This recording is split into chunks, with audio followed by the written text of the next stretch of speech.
I gotta tell you, the first Super Bowl I ever attended was Super Bowl 34, the year they changed the name of the award, and I got to watch you win with the St. Louis Rams. So this is the second time around. How was this time different than that? I think this time I understand a little more of what's going on. That time it was really my first year as a starter.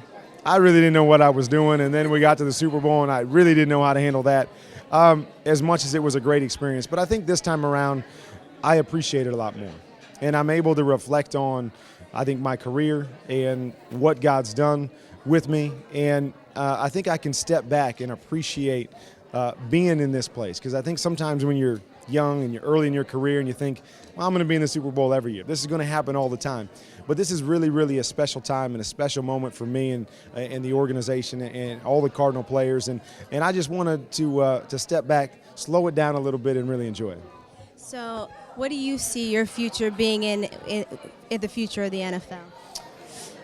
I don't know what my future is. I talk to my wife all the time. I'm kind of waiting for God's voice to tell me whether I'm supposed to keep playing for a while or whether I'm supposed to do something else.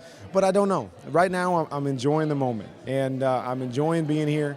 I got a few more days before the big game, and then when everything slows down and I can get in the quiet of my home and love on my kids and my wife and pray about it, we'll see what the future has in store. But right now, it's all about Super Bowl 43, and that's where my mind's at.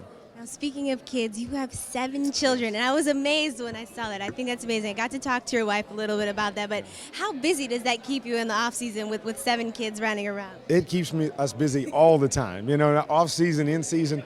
But I think that's one of the best parts of it is that you have your football career and you have this media stuff and everybody's perspective about you as a football player. And the great thing is when I go home, I'm just dad. And I can get away from all that stuff, good, bad, indifferent. I can get away from, all the stress and the pressure of playing in the National Football League, and I can just go home and be dad. And so, we call it controlled chaos. I mean, there's always chaos and things flying around and people screaming, but we don't know anything different. And so life with 7 kids is so much fun, and we have a blast every day, and it's fun to not be the football player and to just be dad. Well, thank you, and we wish you the best of luck out there on Sunday.